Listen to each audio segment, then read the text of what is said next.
Welcome to the Sensitive Mind Show. Your purpose in life as a sensitive is to experience the deeper parts of the mind, to move beyond fear and to manage your energy, no matter the circumstance.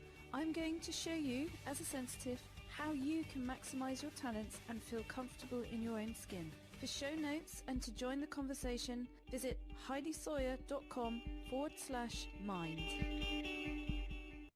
Hi, my name is Heidi Sawyer. I believe in fairness, but because the way the world is structured, good and kind people often have to fight harder for that fairness. I give good and kind people the tools and the perspective to help them achieve fairness in their lives. Stop wishing things were different and start creating that difference. If you are like me and you believe in fairness, you're not wrong in wanting that. You're not wrong in desiring that. You're not broken. You are an intuitive, sensitive person. So, if you haven't already, read this book because it might well change your life. Visit heidisawyer.com/hip because everyone wants to be hip. They want to be a highly intuitive person.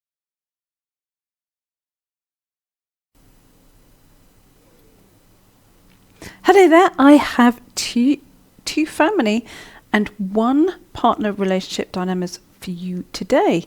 So the first one we have is Jean, who is a life code 8, and she is struggling to create an adult and functional relationship with her sister. Ella, star dilemma number 2, she's a life code 5 and is trying to break away from her overly dependent parents. And dilemma number 3 is Kate, who is a life code 7, who's thinking about leaving her marriage if her husband doesn't change. So let's get in to dilemma number 1 for today. So Jean is finding herself on the receiving end of her sister's rage, and wants to avoid a fallout but still maintain her own energy levels. So this is Jean. So this is Jean's character for today. So we're going to place Jean on here as a life code 8. And then we have the sister, who is a life code 2. I'll explain the baby in a minute. And the mum, which is a life code 9. So we'll pop her there. So as I say, we've got something interesting. We'll have an interesting perspective on why the sister, who is an adult, is presented as a screaming baby. So we'll have a little look at that in a moment. So what has Jean told us about the situation? Now, these are very real dilemmas. All of these dilemmas that I give to you in this particular session are real. These are real people, real life situations, real things that people send in. I don't create them to make it something that matches for the life codes or matches for the tree of life at all.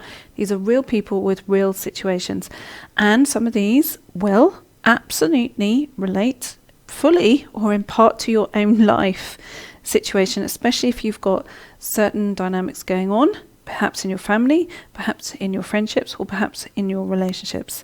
So let's have a look at the first dilemma for today, which is Jean's. So what's the situation? I have always found my sister to be difficult to be around. I find when she is in the same room as me, I become drained and on edge. She's unpredictable and out of nowhere can rage. I think she has narcissistic tendencies, especially with the rage. She's a single mother with 2 boys, and when they were born, Mum and I helped her for the sake of the boys. I have ME and became very ill and had to stay away from her. We keep in touch via email. Recently, she raged at Mum and won't speak to her, but just sends aggressive, demanding emails. So what's the problem the situation creates? It's extremely draining and upsetting. I worry about the effect she's having on the boys. I can't see her, but I don't want to fall out with her. I feel I'm stuck because I don't know how to keep the peace and at the same time stay away from her without hurting her feelings, and I don't want to be caught in the middle of her rage with mum. So what is the question that you want to ask Heidi to answer about the above? Why do I feel so drained around her, and how do I keep away but at the same time avoiding any fallout? So Jean is asking how to manage her own energy around this situation, and also either maintaining or building upon that sibling relationship. So let's have a look and see what we've got. So we've got 3 different life codes here. Okay, so we've got Jean as the life code 8 who's asking the question. Life code 8s are practical. They like to have a system to things. They like to have a system, a way of doing things, because their main way of looking at life is represented here as the thinker. They think things through. They like to be able to think things through. They like to have a structure to things. And if anything, a kind of problem solution mentality around things. So they like to feel that they've got something safe, something quite concrete in how they handle and deal with things. Now, the life code 2 here, 211, which you have as the sister. Now, why is she represented as this screaming baby? Well, because the rage, I suspect, that the sister experiences, and the way that she manages herself or conducts herself within this family dynamic is absolutely related back to an early life scenario, as in she's never really matured emotionally beyond that child self needing to find attention and needing to feel like they're the special one. Okay, so which I suspect is very much to do with the relationship with the mum. But how does a life code 2 relate to a life code 8? Well, they can be absolutely poles apart. For starters, we have a life code 8 on this side, which is the 3, the 5 and the 8. 8s especially are a holding energy. Okay, what does that mean? It means that they like to pause, reflect, think about things before they take action. And that works well for them. On this side, we have a 2, a 4 and a 7, and a 2s especially are more impulsive, more in the moment, or it works better for them to be in the moment. So they will find that in instantly accessing emotions and feelings and things like that tend to work well for them. And in this instance, with this sister as this 211, she's doing exactly that. She's accessing her emotions there and then. There's no filters. She's not filtering any kind of information. As a life code 2, as an aware life code 2, aware life code 2s very much filter information. They filter and they pause a moment before making a considered decision or a considered answer, even though that considered decision or answer will be 9 times out of 10 very truthful. It's considered. An unaware life code 211 will be impulsive about how they express, which I suspect is how this situation is. So directly to this life code 8, for the life code 8, the life code 2 will feel that they're very impulsive. They're very impulsive in how they say things, and very direct, and too direct for this life code 8 to be able to process comfortably. So this life code 8 doesn't feel that they can process this comfortably. They feel that it's jarred, uncomfortable, whereas they're not pulled up on it, or when they are pulled up on it, this life code 211, as an unaware individual, is really kicking off. Okay, and also as a life code 8s, in terms of a drama, in terms of the drama triangle, can often be seen as the persecutor. Okay, so the one causing an issue and causing a problem. So it's a life code 8, in an aware life code 8 in conversation with an unaware life code 2. Soon as this life code 8 tries to address anything to this life code 2, this life code 2 will become, 211 will become amazingly defensive. So this is a big dilemma situation going on anyway. Now, we have a life code 9 here in relation to both the life code 8 and the life code 211. This is a role, okay, a role in life. The mother in life is meant to be the role model, the person who structures things. But as a life code 9, life code 9s reflect the subconscious. So they very much find themselves on, life code 9s very much find themselves on the receiving end of everybody else's muck, so to speak. Or they reflect it, or they reflect those hidden components. So what happens with an unaware life code 9 and an unaware life code 2? There will be some elements of working together. Okay, so there will be some elements of that. So both prefer, and as an unaware vibration, both prefer to pretend that actually dysfunction is all okay, because neither will want to go deep into a deep way of looking at things or reflecting upon things. Why? Well, because as that life code 9, they reflect the unconscious, the subconscious. It means that if they delve into things and they look at things, they would have to look at their own line of responsibility. An unaware 9 isn't going to want to do that. So it's easy for them to have this firework dynamic with a life code 211, because neither have to really address the issue. The 211 can do all the shouting. So exactly in this situation, doing all the shouting and making the loud noise. Whereas this life code 9 doesn't actually have to be responsible, because the focus is on the life code 211 doing all the shouting. How does that relate to a life code 8? Well, an 8 and a 9 placed together as an unaware 9, that life code 8 will feel very stuck. They feel as though they're treading through mud and it's gloopy and it can't make progress, and it feels sticky, it feels heavy.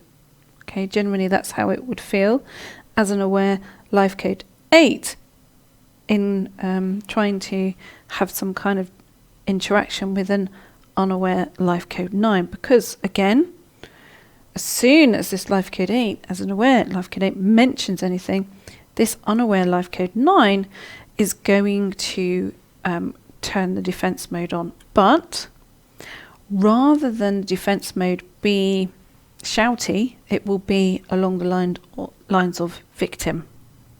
Okay, because they'll say, oh, I'm getting it from both directions. I'm getting this shouty life code 211, and I'm getting this quieter but more intense feeling as far as that life code 8 is concerned, and I feel attacked. Okay, it's very easy for an unaware life code 9 to feel attacked, because they won't want to take any responsibility. They'll feel completely blamed and completely blameless. So let's have a little look at this particular dynamic as far as Jean is concerned, her sister and her mother. Okay, to answer that question, why do I feel so drained around her, and how do I keep her away at the same time as avoiding any fallout? Now, I suspect before we even look into this, before we even start choosing archetypes, I suspect what this is going to show is that Jean is going to, whatever she says, it's going to be uncomfortable. It's going to be, the mother is going to take this badly. She's going to feel like the victim, okay? Because of this 8-9 dynamic, because it will feel this 9 is be in the defense mode, the mother will be in defense mode, I suspect. And the sister as the life code 211 isn't actually, I suspect, we'll obviously see, right? I will see with what's chosen. I suspect that the sister isn't actually the real issue at all. I suspect that the sister is just reflecting something that's going on as far as the mother is concerned. Why do I say that? Well, because 211s are the most psychic numbers of all the life codes. They are the most intuitive. They are the most expressive as far as that's concerned. Why? Because it's part of this, the male energy. Okay, it's part of that male energy. It's part of the guru energy. So if you look here, it's the guru symbol. So they tend to reflect things that are unseen, but very much there. So I strongly suspect that it's not the sister that's the issue. If it was the other way around, I'd say it was, as in the sister was a life code 9 and the mum was a life code 2. Then I'd say probably we'll see that more the case, but I suspect it's this way round. But we won't know until we have a look. So let's have a look. So I've got the archetypes here. I use the archetypes because they were a very handy way of getting to something a deeper way quicker. Okay, so what I'm going to do is shuffle these.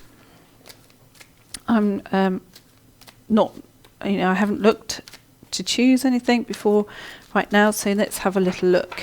Okay, so the first person I'm looking at is Jean. So the question is, how do I avoid, why do I feel so drained around her, and how do I keep away at the same time as avoiding any fallout? Okay, so let's have a look at what's going on for Jean in this situation. Okay, interesting. We've got the Messiah here. So straight away, what we're seeing is that part of the reasoning for as far as the sister is concerned, I suspect when we look into this, is that the sister sees Jean as the righteous one. And quite often, when a dysfunctional scenario has been encouraged in some situations, which I suspect may well have been here, which is that division and that triangulation and the separation between the siblings, is that the sister actually perceives Jean as the chosen one, as the special one, as the golden one, and sees her as the person who has more attention than her. Okay, even though Jean will see it as, well, that's not true, it doesn't quite happen that way, but that, I suspect, is what the sister believes, which is why Jean's energy here is shown as the Messiah. It's not that Jean then has all the answers. It will be that the sister sees her as the chosen one. So just to see whether that is true, let's have a little look at what the sister's energy is. Okay, so again, if you can see, shuffling here, and then I'm going to just choose one with the sister in mind. Okay, so we've got the shapeshifter. Interesting. So what does that mean? It means that the sister is completely out of control of her own emotions. So it's not conscious. So this may well help Jean in recognizing this, that the sister is not conscious of the fact that her emotions go into this rage scenario. She's not actually fully conscious of that. So it's not a case of that it's a wild manipulation. The shapeshifter means that she's got this varying emotions all the time and can't control them. Okay, so as far as Jean's situation is concerned, that may well help, that she actually realizes that the sister isn't consciously doing it, it's happening upon her. So let's have a look at the mum, okay, which I suspect is where the actual dynamic lies. Okay, so I'm just thinking of the mother, and we'll see what comes up.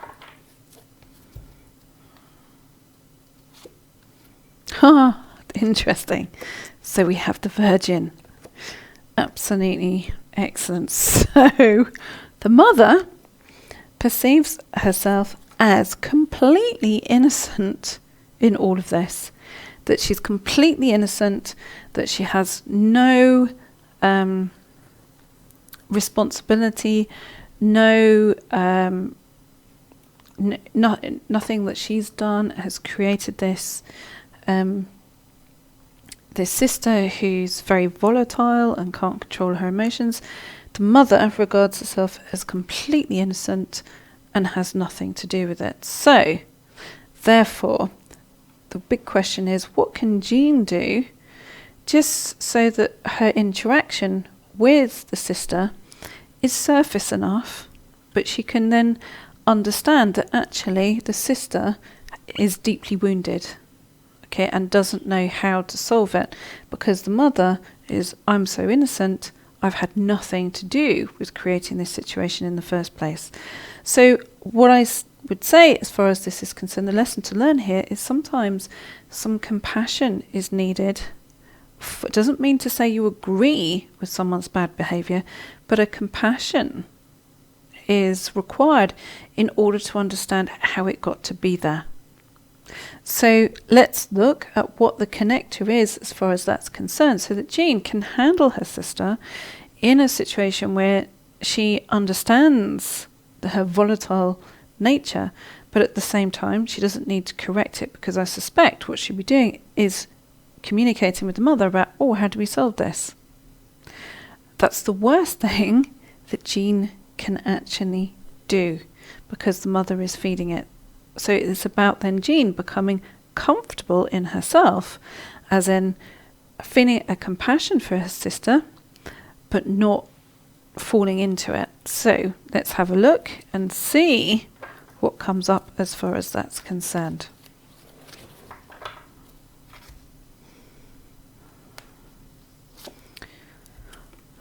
Okay, so we have the addict. Interesting.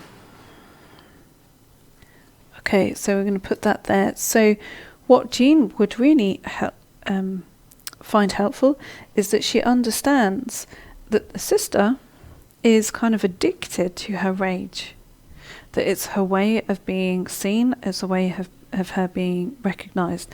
But it doesn't mean that Jean has to be part of that, and to steer away from commenting on it, because she'll be seen as self-righteous, hence the Messiah.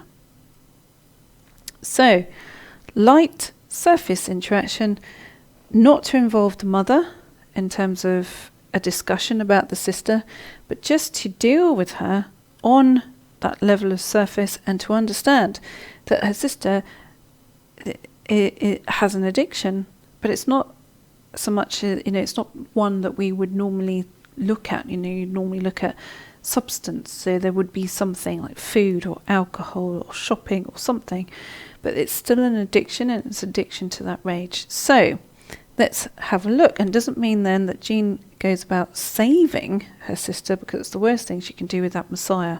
She'll be seen as self-righteous, and also as that life code 8, as the persecutor. So if she tries to rescue her, she'll be persecuted for it. Okay, so let's have a look at that one more, just to see what that little bridge is for Jean's peace of mind. Okay, so we have the servant. That doesn't mean that she suddenly has to be submissive as far as the sister is concerned. She looks at each time she has to have an interaction with her sister, it's a case of asking, where can I be of service? As in, what is in my behaviour is for the greater good here? Where am I serving, as in rising above this scenario, but at the same time not participating with it? And if she can manage to have that in her mind, every time she has some kind of interaction with her sister, she'll find that the dynamic is much easier. So what can we learn from this situation is that it's not always the one who's shouting the loudest is the one who's actually causing the problem. If there is a dynamic in life where there is 3 people, where it feels it's 3 people involved in a situation, quite often it's a case of where you're looking to solve it as an intuitive sensitive, which you would do, because we like to solve, because we don't like the conflict. Instead of looking to the one who's shouting the loudest, look to the one who's the quietest, or perhaps the one that sees themselves, what have I done wrong? I'm so innocent. I'm the victim here. And see what they're choosing to, role they're choosing to play within it, and to see how you're perhaps able to stop yourself from feeding that, and so you're not part of a three-way situation in terms of that triangulation, in terms of that dynamic that feeds and powers another part to it. So you're no longer engaged with that drama. So before we go into the next dilemma, we have an important message from our sponsor, i.e. me, just for a few seconds before I go into dilemma number 2 and gives me a chance to clear the board. Back in a moment. If you like the archetypes and the life codes, then you're going to love receiving my 2 monthly free predictions. The first is a group reading up the conscious line using the archetypes as your guide for the month ahead as an intuitive, sensitive person. And the second is a prediction specific to your own individual life code, your own life code number, and you can see examples of this and sign up to have these 2 free predictions sent to your inbox every month by visiting HeidiSawyer.com / Can you switch this slide?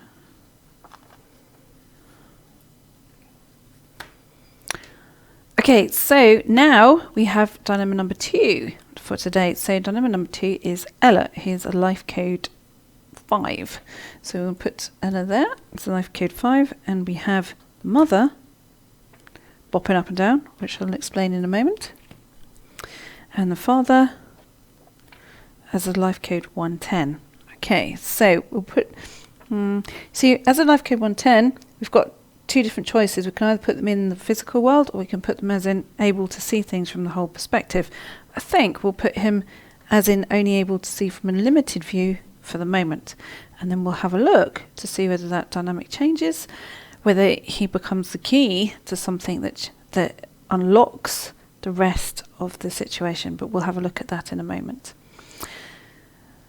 Okay, so this is what Ella has told us about the situation. I live alone in a small town, and so do my folks. My only contact with my mother, life code 4, and father, life code 10, is that my brother, whose life code 4 is the golden child, and he lives 8 hours away. And he has a young son. Now, it feels like a sick relationship with both parents. 20 years they've held my chain. I want out. And I have one friend who I can really trust. So what's the problem the situation creates? I get dismissed by parents, talked at, one-way conversations, phone calls all about them. They dismiss any aspect of childhood abuse and all lies. They dismiss all that. Secrets and no respect. They have no respect for anyone. I'm so much more than they think I am. And I'm exhausted.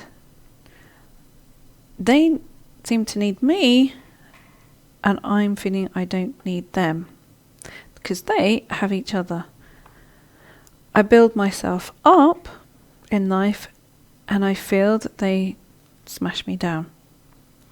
So the question is, how do I let me go?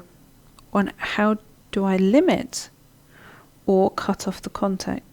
I don't want to play their head games. Okay, so Ella is asking how we need to draw healthy boundaries with her demanding parents, very demanding parents. Okay, so life code to life code, we have a direct conflict. Okay, so we have a direct conflict between a life code 5 and a life code 4. Why would we have that as a direct conflict? Well, it's a straight away across, relating across the 19th path, but there's also a crossing point on here between the 13th. 13th is the path of dilemma, the path of difficulty, the path of challenge. So in this scenario, we're looking at, as this life code 5 to this life code 4, that their relationship, especially as it's mother and daughter scenario, is absolutely based in challenge. Okay, so this dynamic is based in challenge. It either can be very harmonious between a 5 and a 4, or it can be the biggest challenge that there is, because we have this 13th path dilemma, which brings up the dark part of what it is, sometimes as what feels like a soul challenge to overcome. And we have in this scenario this life code 4 presented as jumping up and down, being really quite uncomfortable. Now, as a life code 4, this is meant to be about love, okay? It's about to be about love, and as a life code 5, about finding your own will. Okay, so as these two energies interact in life, it is about what is created in our external world. So what becomes our reality? So theoretically, you should be putting the 5 and the 4 together and having this amazing manifestation into life. But guess what? We have at the bottom here, in that 110 position, in terms of the physical, we have this father energy. Okay, so what does the father energy represent? Well, the father energy represents security, loyalty, someone who's the archetype, as far as the father is concerned, is meant to be the protector. It's meant to be the life protector, all of that. So when the 5 and a 4 energy comes together and creates and manifests, what is it supposed to create and manifest? This protector in life, this protective energy in how us as human beings go about our world, where we feel protected enough, safe enough to have a full experience of life. That's the whole point of these 5 and 4 energies coming together. Now, in this situation, we haven't got that at all. We have got Ella as this life code 5, feeling very undermined and feeling very open, feeling very wounded, feeling like there is no love as far as the mother is concerned, and definitely where the 5 and the 4 comes together, that it represents some kind of security in this world. None. It's not there. I suspect the father voices quite a bit, or voices, or he doesn't voice. When a situation is uncomfortable, when it's unpleasant, sometimes the worst thing is the person that we see as the one who's meant to protect us, or feel that they've got our back, or some kind of voice as far as we're concerned. When they haven't, we feel the most let down by them, rather than the person who is the most abusive. Why? Because we feel exposed and unprotected. Now, what more of a scenario for a person in life than to feel exposed and unprotected as far as the parental dynamic is concerned? After all, we are trained through society, through life, to have this loyalty, this amazing loyalty to our parents, no matter what their behaviour is. Almost as though it's excusable, that we have to make the consistent excuses for it. After all, they are your parents. But sometimes in life, people have situations where they accept levels of abuse or abusive behaviour over and above what they would ever receive or expect from anybody else. And they take it and they try and process it. It doesn't make it right, and it certainly doesn't make it any easier on your whole body, on your whole system, if it's your parents directing that kind of poison in your life. And in this situation, we're looking at how Ella is having to manage what feels to her like a poisonous situation.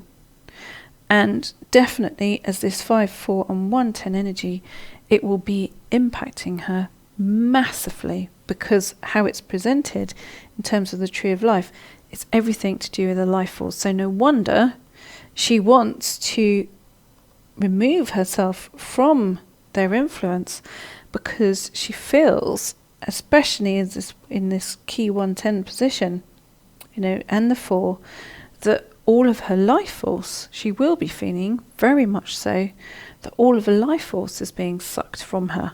Whereas if the parental dynamic was in a different life code position, it may not impact her quite so much. It may be something that she finds easy then to step away from.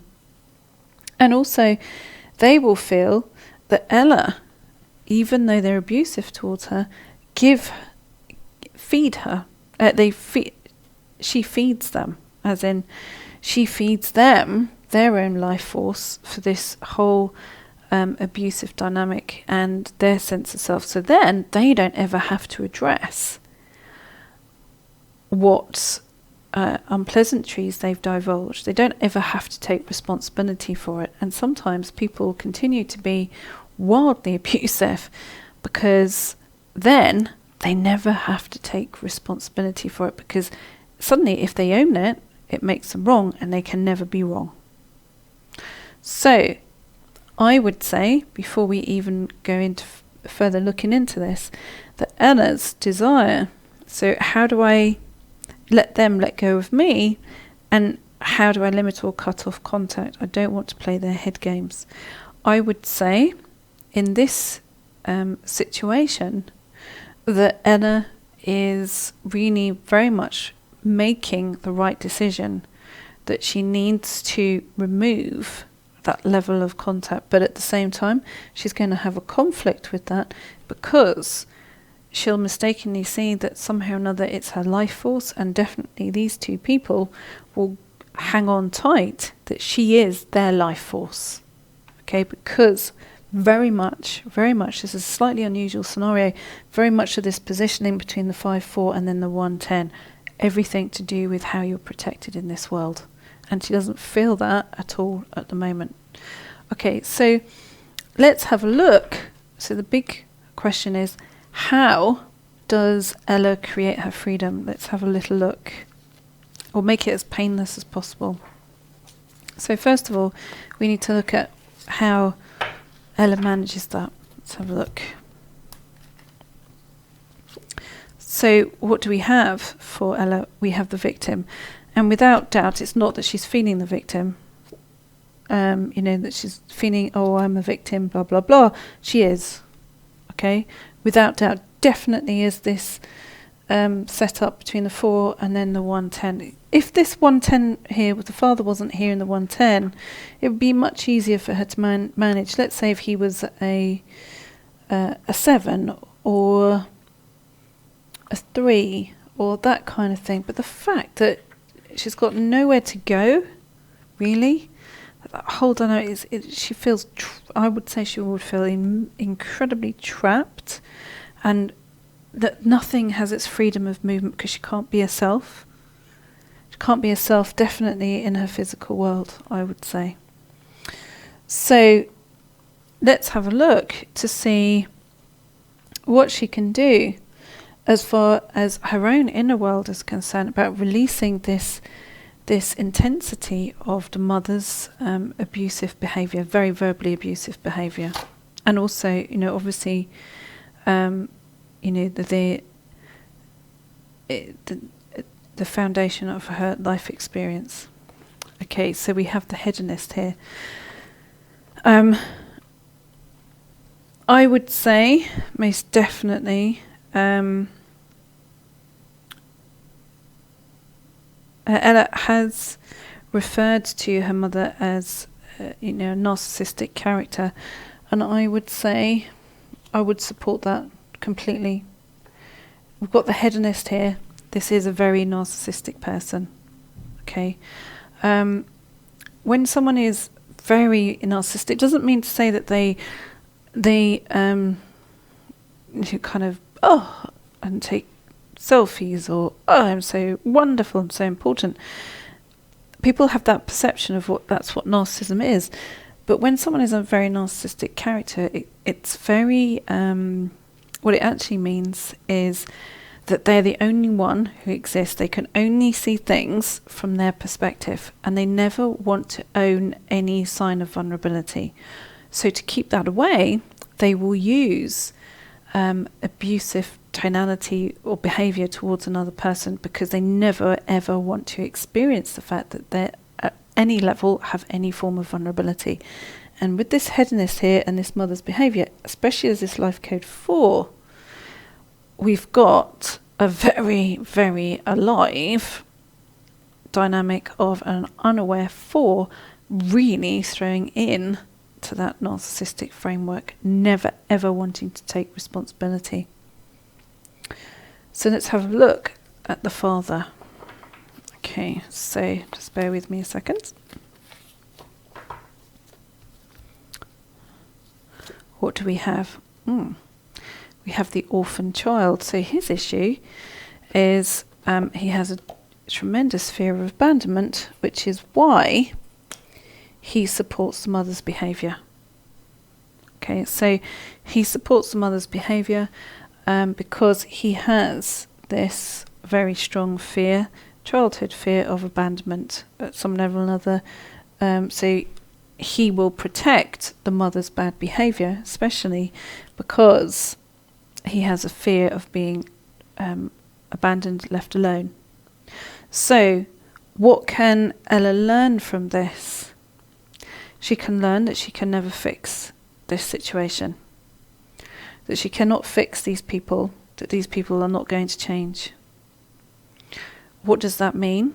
Well, sometimes in life, the best thing you can do is give yourself permission to move on. And in giving yourself permission to move on, you're not asking anyone else for permission to move on. Because sometimes in life, actually, it's not appropriate to stay around something that is wildly abusive just because you feel obliged to. And in this situation, I would say, for Anna's sake, definitely because these are a 4 and a 110 here, it's really influencing her. She needs to find her own courage, her own warrior, because the 5 is about finding your own will.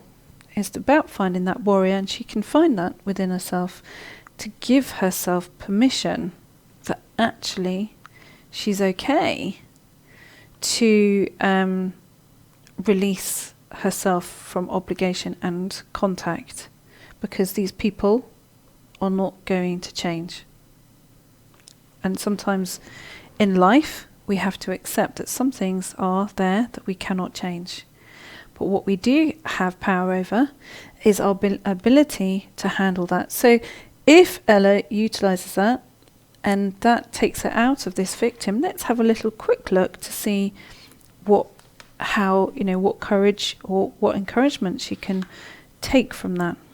Okay, so we have the nature child. It means coming back to her own sense of peace, okay, and feeling that actually she can have that sense of peace if she releases herself from the obligation of this dynamic. So before we go into the next dilemma, we have another important message from our sponsor, still me, whilst I just clear this board. Okay, so I'll be back in a few moments. If you like live events like this, then you are going to love joining me every month for my monthly live webinar, where we dive deep into a single topic, such as creating a strong mind and body balance, or developing your soul connection, or things like overcoming codependence, or how to master the self, to name but a few.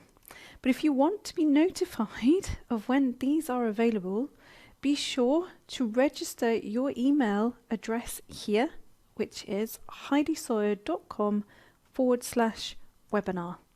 And I will send you an invitation to each event.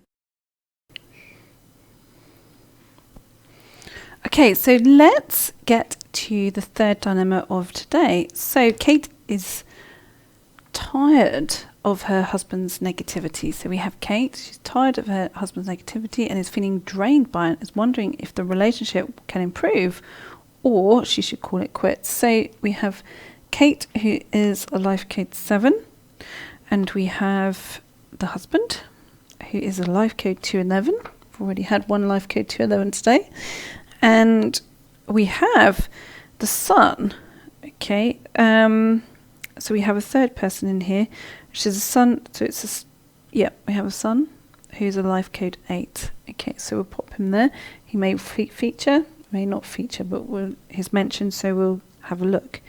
Okay, so what has Kate told us? Okay, my husband is always focused on negativity, politics, and whatever bad news happens in the news cycle that day. He claims to be interested in spiritual growth, yet his actions do not support this claim. He is hypercritical of the kids and constantly trying to debate the silliest things. So what's the problem the situation creates? There is constant arguing and negativity in our home. I feel I have been sucked dry trying to stay positive and keep the peace. I'm exhausted and I'm starting to feel depressed. So what is the question? Am I throwing away a chance that he will change, or is it best for my growth to leave? Okay, so Kate wants to decide about staying or going as far as her marriage is concerned. Okay, so what do we have in terms of these life codes? Okay, so we have Kate as that life code 7, and we have the husband as life code 211. So when a life code 7 is asking about 211, then what will have happened is, as far as this is concerned, life code 7 will stay longer in a situation than other life codes would have done. Why? Especially as in terms of a life code 211, because they will see that life code 211 as the authority. So they see him as that authority energy, and the life code 7 will feel emotional. Okay, so we'll feel that there's some kind of very strong emotional obligation, and see that life code 211 as the ultimate authority. So at some stage or another, that's how Kate's positioning will have been as far as their relationship dynamic is concerned. Okay, especially when you have, so that life code 7 will see the life code 211 as the authority in a relationship. So what do we have as far as the 7 and 8 dynamic? 7 and 8s either get on really well or not well at all. Okay, they either really match and they work together, or they don't get on well at all. Now in this dynamic, unlike for instance a 5 and a 4, which is crossing the 13th path, where it's a crossing point, so it becomes a conflict, a time of conflict. Where you have the 7 and 8, where it crosses a path, it's a challenge, it's a soul challenge. So quite often a 7-8 connection in terms of relationship is a soul connection, even though it's presented with challenges. Okay, so let's have a look at how this situation pans out. Okay, so I think we'll start with the husband. Okay, so we'll have a look at the husband and see what he thinks and where he's coming from. What is his mentality? Why does he continue to be so focused on negativity and thinks it's all okay, even though it's been brought up, and that Kate, as this life code 7, has to find herself keeping the peace. So let's have a look, because these kind of scenarios do impact us all in life. Is it our imagination? Is this person too much to handle? Is their negativity gone overboard? Should we mention something? Should we have mentioned something earlier? Should we give them an ultimatum? Often we look at these things in life, or should we just keep quiet? Sometimes just keeping quiet gives people the unconscious permission to carry on, that somehow or another, oh, it's okay, I don't mean much from it. And see, let's have a look to see whether this husband actually means anything from this constant negativity. Can he be brought up on it? Let's have a little look, see what he's up to.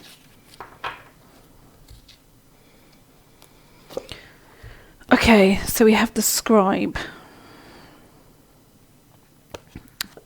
Interesting, because what it means is nothing much indeed. He's just going bleh. It's like a verbal vomit that he's up to. So he doesn't see it as anything important. He doesn't see it as his way of directing things in life, that he's got to have this say or something like that. It's just literally verbal vomit. maybe it's become a habit. Maybe it's become a habitual scenario, but he doesn't see it as anything.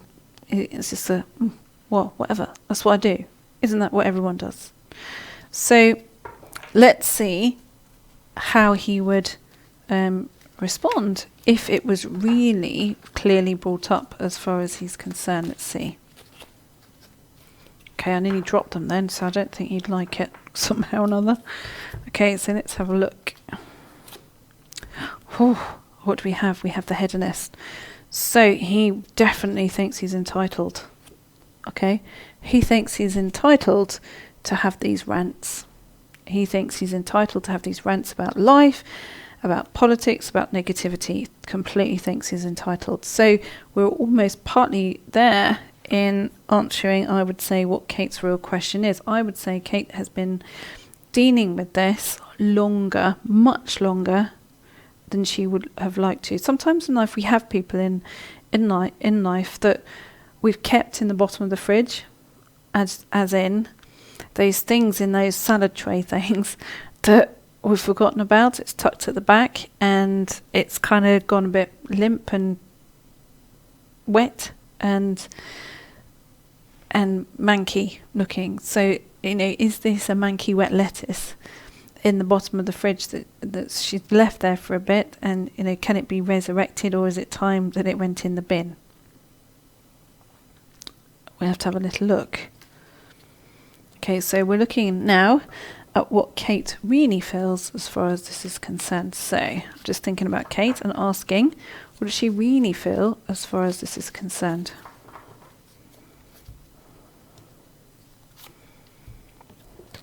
Okay, interesting. So we have the companion.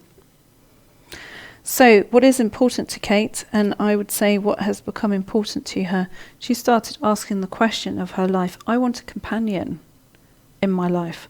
I want somebody who I can feel I have a healthy relationship with, that I can feel that we are having this interaction. And is this a companion relationship? Is this a relationship that, okay, it has its ups and downs, and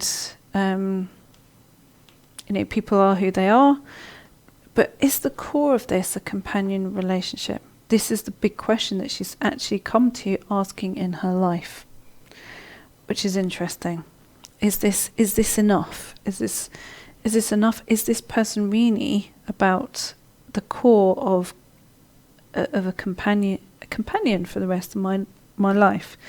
So we're going to put in here, even though she's not really asking about the son, I'm going to put in here, let's have a look and see what the son actually thinks of the husband's kind of viewpoints in life and how he behaves. Let's have a little look. Because I suspect that this may have a little bit of an influence in how Kate structures things and looks at things. Okay, so let's have a look at the son. Okay, so we have the magical child. So what it is whatever is Kate's decision, I suspect the son will support it. Okay, because the magical child suggests that it's that whole, there's a peaceful component to it. He's not going to interfere with it, and she doesn't need to worry as far as he's concerned. Whatever is her decision, he'll support. Okay, the son will support the energy of that is. So the big question is, is this husband going to change? Well, we've got the scribe here. He thinks, I'm entitled, that's unimportant. And if he's asked to, stop all that kind of thing, is he going to take that seriously? The answer is no. Okay, we have the hedonist here. He thinks he's entitled. He thinks he can carry on as far as that's concerned. He doesn't see at all that there is any issue in it. What is it that Kate is looking for? She's looking for a lifelong companion. Okay, so the big question in life is, when we have people in our lives and they cause us issues, they cause us problems, and and we think, do I want this or don't I want this? The one big question to ask yourself is this someone that the core of who they are they a companion? Are they a soul companion?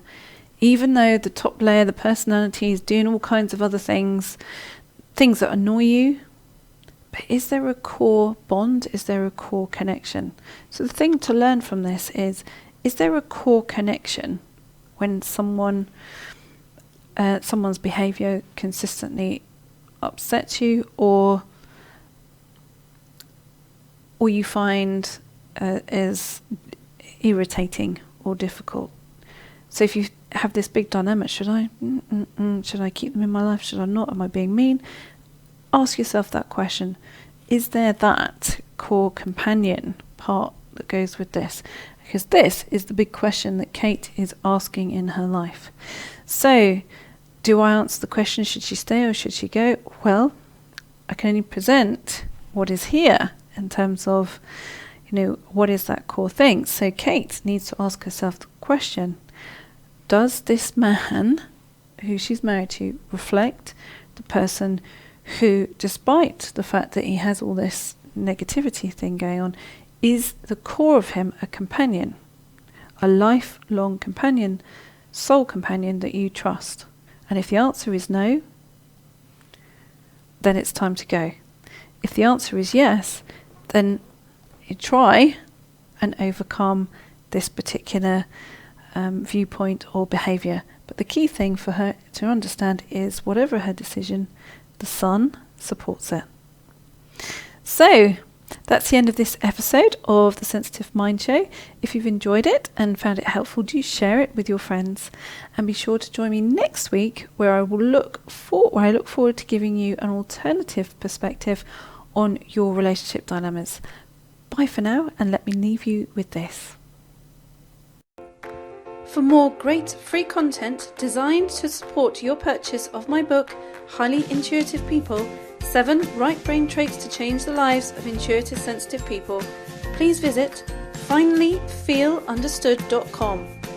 There you can subscribe and download for free the meditation specific to today's episode. If you have already read the book, then it's time for you to receive exclusive access and support from me and your fellow intuitive sensitives as we go deeper together along this proven 7-step path by joining us in my monthly membership program called Heidi Circle. There you can ask me anything in a safe and private environment, and I will answer you live. Join us today by visiting healmyinnerworld.com.